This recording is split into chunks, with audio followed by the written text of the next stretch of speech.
Welcome to the Writer Groupie Podcast. I'm Kim Smith, the writing guru, bringing you discussions, insights, and insider details on planning, producing, promoting, and profiting as a writer. This is a podcast by writers for writers. You can find out more about Writer Groupie at www.writergroupie.net. And here's the next episode of Writer Groupie. And welcome everybody to Writer Groupie Podcast. You can find Writer Groupie at www.writergroupie.net. And this is episode 69. And tonight my guest is Sharon Ahern. Sharon, along with her late husband Jerry Ahern, is a co-writer of over 90 novels, some short stories, magazine and newspaper articles, and even an unpublished song or two. This is a very busy woman. Y'all are going to love this interview. She's best known for the work, the Survivalist Series, which ran from 1981 to 1993, and then picked up and continued in 2013 by Sharon with fellow friend and writer Bob Anderson. The series has been considered men's adventure, science fiction, and soap opera with a twist of in-your-face social commentary thrown in.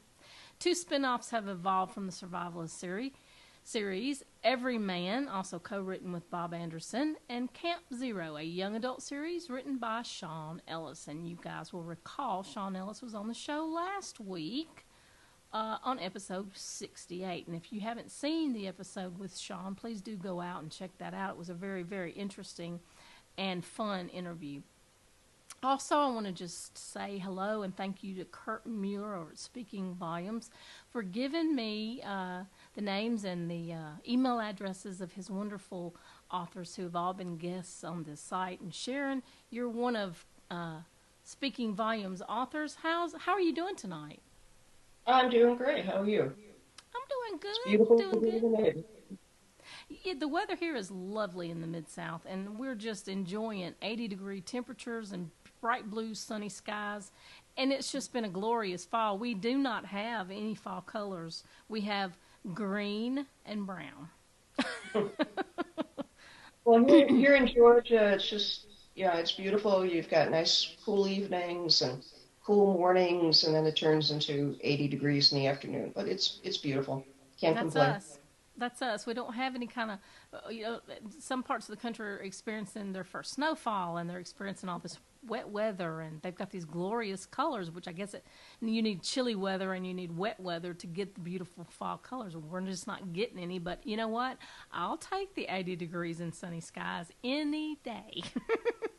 Definitely. I grew up in Chicago, and I've seen enough snow to last a lifetime. I don't need any more. Well, I know in Atlanta, it's just like in Memphis, we don't get a whole lot of snow, but, when we do, we remember it. It's enough snow to last a lifetime. Mm-hmm. I got stranded at someone's house for 5 days because we had 2 inches of snow a couple years ago. Isn't that sad? It's so sad. Everybody just goes crazy in the South when it snows. Well, y'all can get ready. It's going to come sooner or later. Maybe not today, maybe not this week, but we will get the winter weather sooner or later. And the later would make me happy. Yeah. I think retirement in Florida is in my future.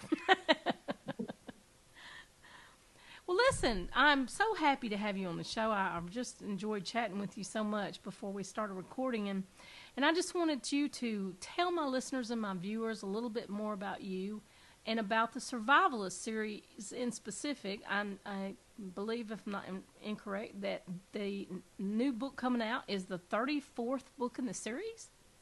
Yes, 34th, and the name of it is Lodestar, and it should be out within a week or so.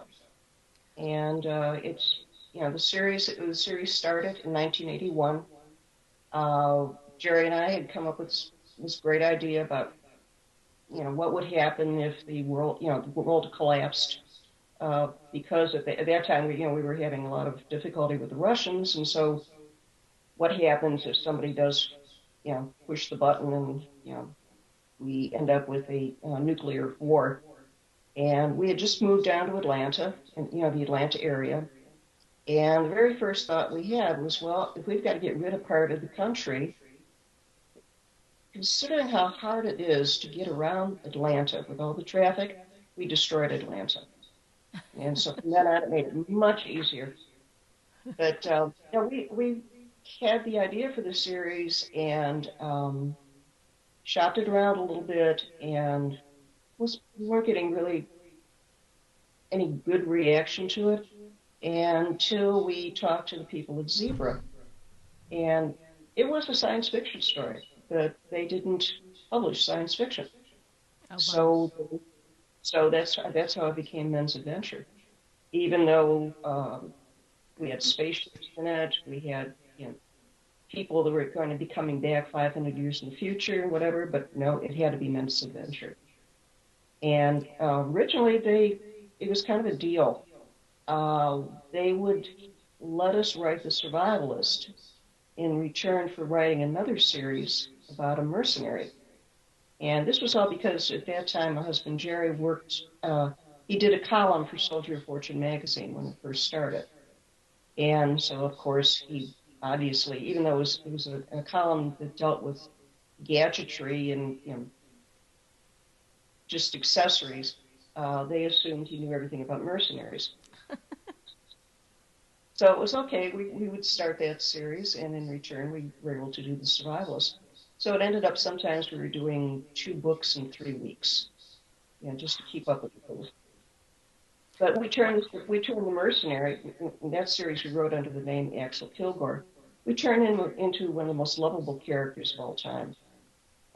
He had an eye patch, and he never wanted to talk about what happened to his eye, so he'd make up all these dumb stories, about falling into a vat of cherries, and they had a hitting machine where they're making chocolate-covered cherries, and something happened to his eye. Our children used to make up the stories. Yeah. Well, how fun is that? Yeah, so that's how The Survivalist started. And we started doing the books, and we originally were only going to do 6 books, and then Dino De Laurentiis was interested in making a movie out of the series, and so whilst he was thinking about this, we had to continue the storyline, and got into 9 books and then 12 books. Well, Man. he never did the movie, but we managed to do 29 books in the series before we felt we had to stop for a while.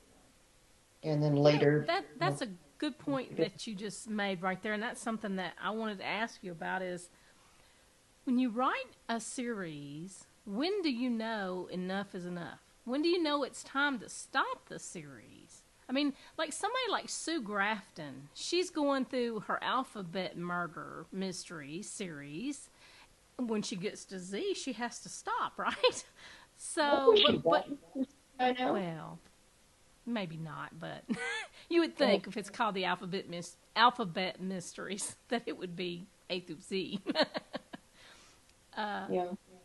But what made y'all decide to stop it? We had a lot of other things going on at the time. We were doing a lot of single books, a lot of magazine articles and whatever. And we had gotten the characters to that point where it was 650 years in the future. And all the characters that we had let survive that long were kind of settled in, and we felt it was a good closing point. And then, years later, we decided, well, hey, there's still more to tell about this. They're in a, sort of brand new world, and what do you want to bet, even though the world has collapsed and has been rebuilt, and it's supposed to be this glorious place? Don't you think that they're going to end up with the same problems they always did have? And which is what we've been doing. Corruption will still exist. Mm-hmm. Yes, politics, bad guys, everything. I mean, greed. Everything happens, and just kind of, hey, great, we're back to normal now. Well, that is fascinating to me because I'm a serial writer also. And I'm just like, I don't know that I have enough in me to write more than, maybe 5 or 6 books. I mean, I could see 5 or 6 books. because a subplot that I'm working on would carry it for 2 more books, and I'm on book 3. But gosh, 29 books, and then even years later coming back and saying, oh, wait a minute, we forgot to talk about this. I just don't know that I could do that. And so that just blows my mind that y'all worked together and did that. And so that brings me to another question is, tell us about co-authoring. A lot of people want to write books with other people, and I'm just curious to know. I mean, I'm one of them. I would love to write a book with someone, but I don't have a clue what I'm getting into when I say that. Well, it was easy. Jerry and I shared the same office. We had desks that faced each other. We could throw ideas back and forth. We could write something down and, pass it back and forth. So, I mean, that was kind of cheating as far as co-authoring. But it's usually one person will come up with an idea and then go from there to maybe a paragraph or two what they want to do, and then it just we've had 60 and 70 page outlines for a book. But I mean, it makes it easier in the long run because then you know exactly where you're going to go, and you're working it out first, and then you can fill in the rest of the story and all the the things that would go along with it. That if you're going from point A to point B, and you're going to end up in point X, eventually, so it makes it easier. But then, I mean, if you can get that outline together and you know where you're going, then you can kind of, build on that, and it doesn't matter if it's, one person or 2 people. Well, my question would be, if you were going to write a book with someone, how did you do it, obviously? Did you have one character and the both of you put the information in for that character's, actions and so forth? Or did you have your own character and he had another character? How did y'all do that with characterization? You have to become familiar with the characters and decide what their strengths and weaknesses are. With the Survivalist, we had a situation where you've got main character John Thomas Rourke. He's in love with his wife, in love with his family. He travels across the country to get back to them, to protect them, and to bring them to this retreat that he has had up in the Georgia mountains, just in case any sort of problems like what eventually happened in the story. He falls in love with a Russian agent, but he's loyal to his family and that, and they are still just friends after 650 years. You've got the kids, little kids you got to take care of. It's just and then you've got the Paul, who is just a magazine editor who happens to be at the right place at the right time. Ends up with the main character Rourke, and it's a learning experience for him over the course of the books as to how to survive and how to take care of himself and how to take care of others. And it really is one of the longest running soap operas ever. It sounds like it. It's always a lot of fun. You both had input into the creation of the characters and the storylines. It wasn't like he took this part and you took that part and he took this part and you took that part. You kind of had this idea and melded it together. Well, Jerry was always more into the weaponry and the tactics. The man thing. I like to kill people. If I thought a character was just not right for the situation, if we were going to continue, I'd find a way to kill that person. We would actually, when we both worked from home, for years, and the kids would think nothing of coming home and seeing Jerry and myself having a fight in the office, with knives or whatever. We'd actually work out a fight scene and see if how it would play, for real, and then write it. I've had to do that myself. That's the only way to really write it and make it effective, because sure as you don't, you're going to have something out of place, and somebody will catch you on that. Definitely. There's a female writer that she's very, very popular. And about 30 years ago, Jerry read one of her books and never read another one because she made this one huge mistake in terms of a firearm. And he figured if she didn't do her research on that, what else has she not done? Right. And so that was the last book he ever read of hers. Wow. Well, I just tell my readers I just have fun when I write, and I'm not going to be perfect, but if you find an error, please tell me. Because I can still go in and fix it. I mean, I do have that ability, so.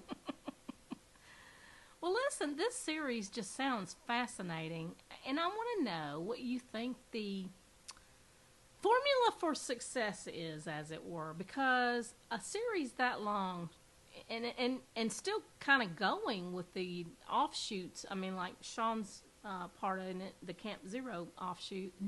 What is the formula for success is not really what I'm thinking, but I'm thinking more along the lines of, how do you keep it going and make it successful? I think a lot of it is character driven. If you write characters that people feel that they can be comfortable with, if you like Sean's book Camp Zero, he's got the children that belong to the Rourke family, and each one is different. You've got some that have, you see their strengths, you see their weaknesses. I think in all of our books, no one is perfect, that you find their best qualities. And you want to find out why, what's going to happen next to them. And if you can't get the reader interested in the characters, it doesn't really matter what the story is. That's a very good point, because we get involved in books to try and get taken away from our own norm. We want outside our own normal life, because real life can be a real pain sometimes, and we need to be entertained. We need to be taken out of that scenario and placed in a book where we can follow somebody else's torture. Yes. I say that jokingly, but I mean, sometimes that is how it is. You really want to forget your own problems and deal with somebody else's. So if you write an engaging character or set of characters that people can really identify with and enjoy reading and spending those 200 plus pages with, you've really done your job as a writer. You hope so. I was not doing all this coughing before we started. I'm sorry. I do not mean to be. I keep coughing and hacking and carrying on over here. I apologize. It's just like I've got this thing all of a sudden. Anyway, I agree with you totally. Character-driven stories are my favorite stories. I know a lot of people like a plot-driven story, though, and this Survivalist series sounds like it might be a little of both. Am I right? Yeah, well, I mean, it's a man's search for his family, and it's the books, a lot of them take place in Georgia, but then throughout the Southeast, it's a quest.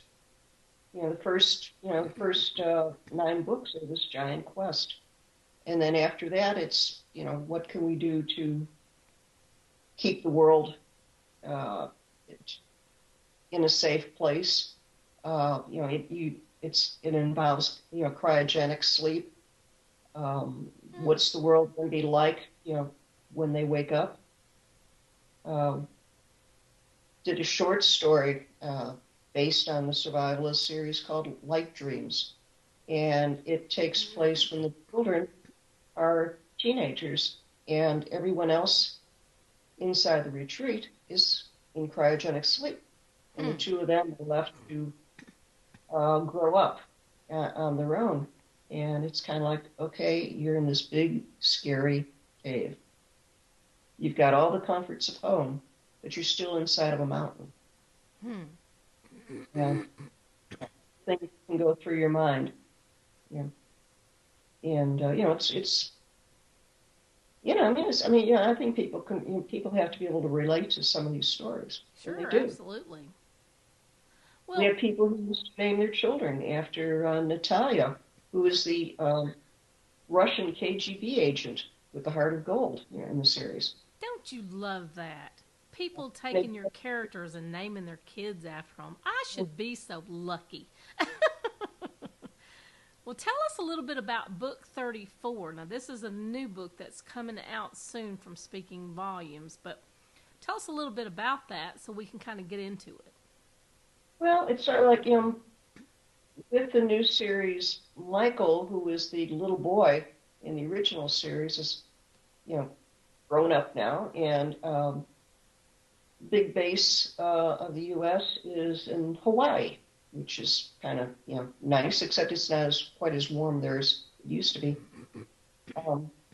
You've got neo-Nazis, you've got terrorists, you've got genetically engineered insects that kill you with a virus. Hmm. Uh, That sounds almost like a video game. Yeah, and Michael's, he's the president of the United States now, and he realizes, hey, we're going right back where we started. Everything is going downhill. You've got people working within the government that's trying to destroy the government. It's a big thing. Okay, and then of course John Thomas Rourke, who's again the main character, has been kidnapped and hasn't been seen. He was not in the last book at all as a character with the rest of the family. And now we've got aliens. And not only one group of aliens, we've got two groups of aliens. Wow. And the Russians are back. So yeah, there's a lot going on, and it's sort of like it's come to push comes to shove, and what are they going to do? And this series is going to take an entirely new jump from this after this book is over. And so we actually what time frame are we talking about here? What is it? 680 years in the future? What did you say it was? Yeah, 650 years in the future, give or take, a few. And we had a contest about almost a year ago, asking people on Facebook, what could you bring to this story in terms, if you were to help the Rourkes against the bad guys. And so we have 10 men and 2 dogs. And in number 34, Lodestar, they're going to be first introduced as the people who are protecting the President of the United States right now. Well, how cool is that? That's really cool. Yeah. So, these are just real people with real skills, and it's really great. I mean, they're helping out an awful lot, and they're not only going to be in this book, but they'll be in the next one, too. 35. Gosh, 35. What do you think's the best part of writing a series? You get to know the characters. You get to try maybe and put them in a situation they've never been in before and figure out what they do. Do you have as much fun writing these characters as you hope a reader enjoys? I mean, because I think that about my characters. I love writing them because they're fun to write, and I hope that the readers have as much fun reading them as I had writing them. Well, as long as they're buying your books, you probably have a pretty good idea, and they're not, like sending you letters saying, please don't write anymore. Yeah, I suppose if I got that, I would just have to say, okay, we've reached the end of this one, folks. Well, listen, we're getting down to the last little while of our program, and I'm telling you, it's been so much fun visiting with you, Sharon. And about now, I like to ask my authors to give a bit of aspiring author advice. Tell authors out there who are trying to write their first book, maybe, or trying to write their first book in a series that they're planning, maybe. Give them some advice. Tell them something you wish someone had told you when you were first getting started doing this stuff. I had a young man who he had all these great ideas for a book series, and he had planned all 3 books as far as what was going to happen, except to just sit down and work them out. I think the important thing is, I mean, especially when you're first writing, the longer you should do a 1-page synopsis of what the story's about, and then you should sit down and outline it. What's going to happen in every chapter, and it's going to make it easier for you. It's going to make you more familiar. You can say, okay, well, today I'm going to write about this, and then you can go back and you can change it later. But I mean, the difficult thing is to get to the end of the book. And if you just let it flow, I mean, some people can do that. But I think when you're first starting to write, you need the discipline of knowing where you're going to end up. And then you can always go back and do whatever you want to. But I think you got to stay in the writing chair. You got to stay there until your job is done. Mm-hmm. Yes, definitely. You know, you have great longevity because you're on book 34 and plotting book 35, or maybe even working on book 35, and I'm just so honored to know somebody that has such great staying power. That's just fabulous, and I just think that your words of advice are noteworthy for aspiring authors because, look, guys, she didn't get where she's at by sitting down to write a story and getting 2 chapters in and saying, well, I don't really like how this is sounding. I've got this other idea that's even better. And sitting down and writing 2 chapters of that and then saying, well, no, that didn't really turn out either, but I've got some other idea. Let me try that. You can't do that. You have to sit down in that chair and you have to endure all the pain until you write the end. And am I right, Sharon? Sometimes it is painful. And then fine, you're finished with it, and you can reward yourself by turning around and starting your next idea. It doesn't have to be in the same genre. It can be anything you want. You got to have stickability. It's really, really important because there's so many books out there today that if you let it, just the sheer volume of the books out there will overwhelm you to the point where you never get a word written. You have to really, really have it in you. You really have to want to do it. It's got to be a love of yours. And I think too, you've got to really love to read too. And I'm a very avid reader. I've always got a couple of books going at once. And I don't think it stops me from writing at all. But I think it kind of, just throws more words at you, and you kind of get the idea of what other things are happening in the world, and it's just, I don't know, it's just something I think, you've got to do. If you like to read, you're going to like to write. If you like to write, you're going to learn, you're going to want to read.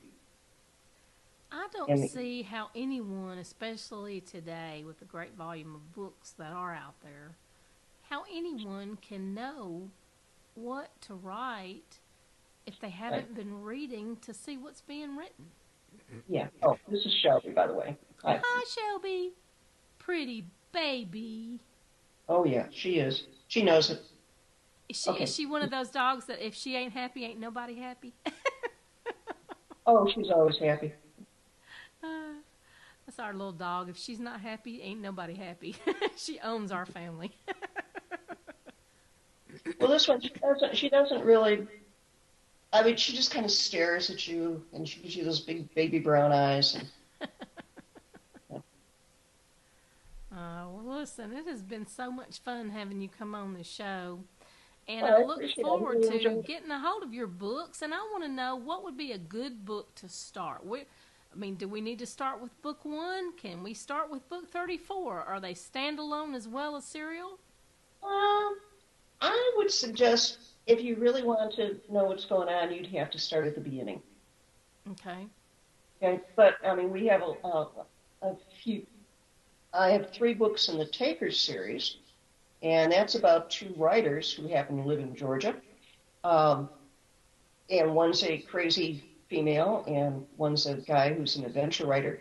And the three books in the Taker series are standalones. So that might be a good place to start, too. Yeah, I forgot you have more than one series, the Survivalist series being the biggest, most long-running, but you do have several series. You guys, if you go out and search for, how is the best way to search for the Survivalist series? By title or by author? If you put in, if you go to Amazon and you go to Jerry Ahern, you pull up just about every book that's ever been written. Speaking Volumes has most of the books as reprints, and as well as the new books that are coming out. In fact, I'm going to have another new book coming out probably around the beginning of the year. It's the beginning of another series. It's called America Undead, and it's a vampire series. Consider America run by vampires, and it's ruled by Sharia law. And Phil Elmore is writing that for me. Wow. It's based on a story that we've had for quite some time, and finally had the opportunity to get it out there. My goodness, you are just prolific. I can't imagine. I would like to just be a part of your brain for just 1 hour. I would probably be the busiest I've ever been. If someone would go to www.jerryahern.com, one of the pages there lists all the books that we've done. Oh, wonderful. It's kind of like a reading list, maybe? Yeah, well, I have a blog, and I have a few other pages on there, and one page is just devoted to the books that we wrote. And excellent. Well, y'all, you heard it from the author's lips. Go out there and find the Survivalist series. If you're into sci-fi, action adventure, men's adventure, thriller adventure, I don't even know how to title this. This has got a little bit of everything in it. But it sounds like it would be just a fascinating series. I'm sorry? Romance, too. Oh, it's got romance in it, too. Y'all just have everything. You just a one-stop shop for readers. So anyway, I want to thank you again for coming on the show, Sharon, and I'm going to close up shop here, but you sit tight for just a minute, and I'm going to talk to you some more, okay? Okay, thanks. I enjoyed it. I did, too, and I hope you'll get to come back. Oh, be happy to. I'd love to. Thank you for listening to this episode of Writer Groupie. For booking information, show notes, and more, visit writergroupie.net.